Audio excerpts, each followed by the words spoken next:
care. Yeah, this is in the locker room. It looked like guys don't care. I love my brothers, man.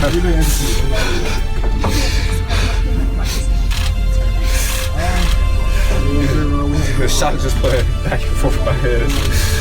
It's gonna be difficult to get over, but I know I got to.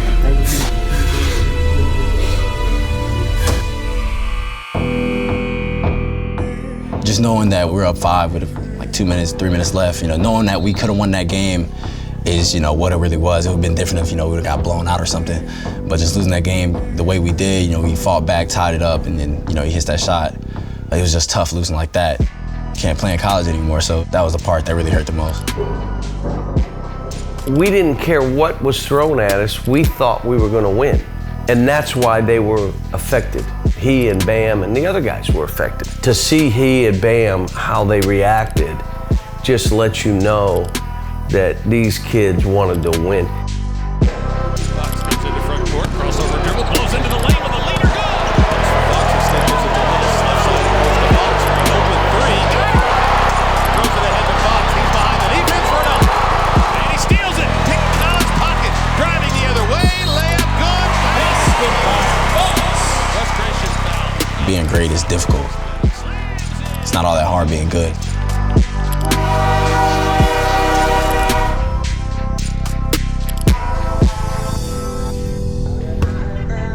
Pre-draft process, it's different. Done with school, you don't have to worry about going to school. You work out as much as you want, so we try to get in as many times as we can during the day and during the week. That's extremely important just because you want to go into team workouts and be able to show your talent and show what you can do. If you're doing your pre-draft workouts right, you should be able to go and impress teams. I've sacrificed, my time and just having to do what I have to do. I mean, this has been a dream of mine. I knew I had to work to achieve it. It's something that I love to do, so if I love to do it, I feel like I'm not really giving up anything to do it. I'd rather do this than a lot of things. Just try to continue my success. That's one. Yes, sir.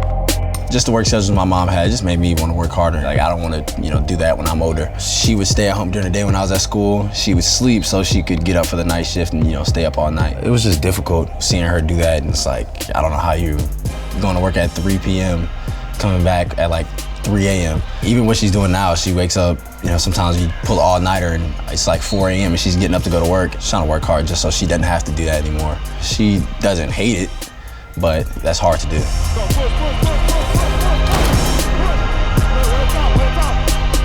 With both my parents being, college athletes, it was extremely helpful. They would give their input, they knew what they were talking about. I mean, they just kept me in the gym. They would always take me to the gym. It helped me out. I will always ask, well, what's your backup plan? And he would say, well, if I concentrate on a backup plan, that would defer me from my original goal. So I don't have a backup plan. My backup plan is to work on my original plan. I'm like, okay.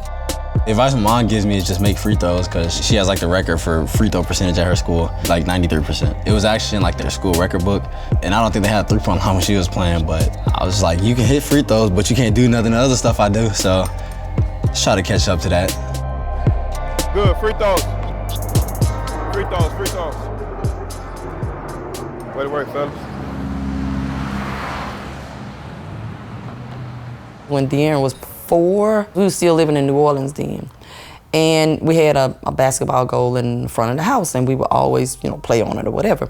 And I noticed a couple of times, he would start making baskets from behind the goal over the backboard in the goal. And I'm like, okay, De'Aaron, all right, I got you.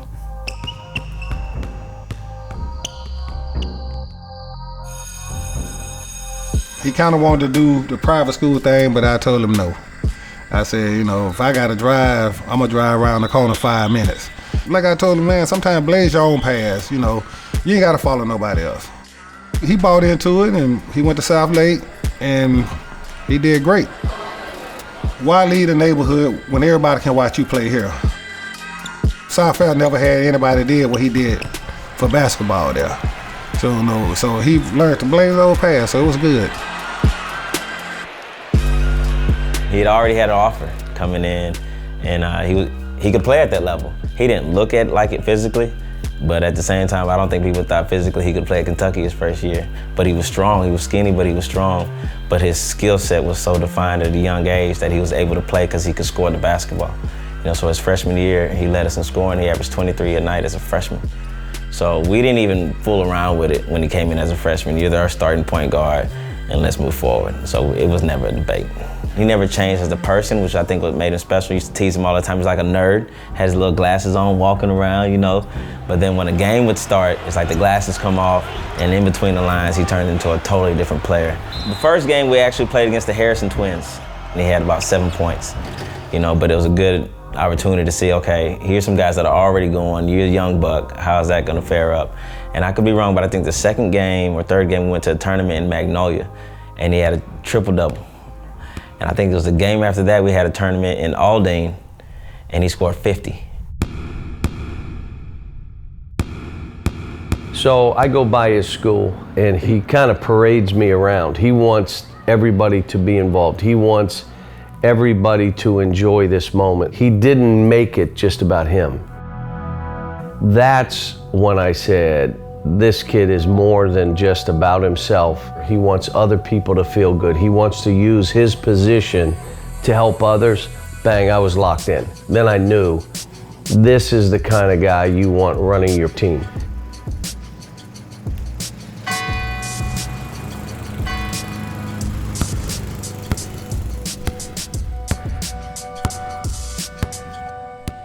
Fox to the right elbow, jumper, go! He got hit on the rim. When you're a point guard at Kentucky, I'm giving you the keys to the Maserati, man. And it's like, please tell me you can drive this car. Obviously, he did a pretty good job for us.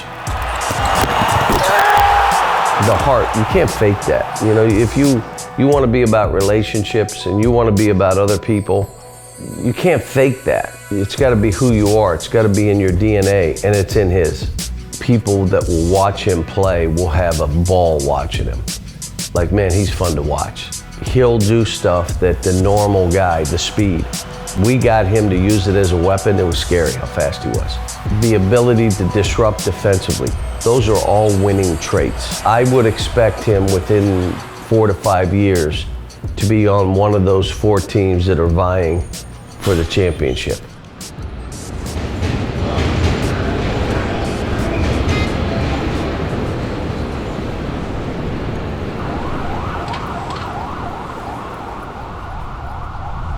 This is a job now. This is about what he's going to do, and he's going to provide for himself, his family's family. And if he does it right, he'll be playing for a long time. He's 19. In this draft, to me, and of course I'm biased, he's by far and away the most special off the court, right? It all starts on the court, so you got to deliver.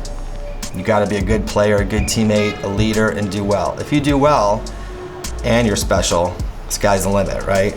And I think he has that ability to do both. And then once he gets going, I think the vets and the NBA will embrace him.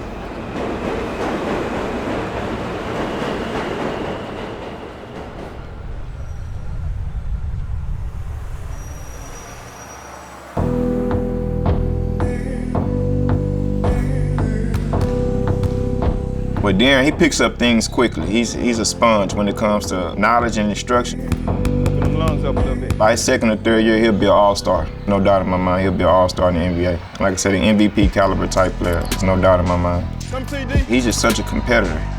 Even me, when I'm just out playing around with him in the gym, let's say this first one to make 5. He's really trying to win, like, it's the NBA championship. He's just a competitor. We might be walking to the door.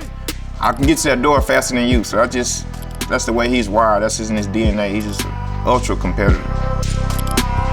Turn the corner, D. Good footwork, D. Knock down. Yeah, it's just been a blessing, man. I mean, watching him grow as a man, as an athlete, as a student, it's been great.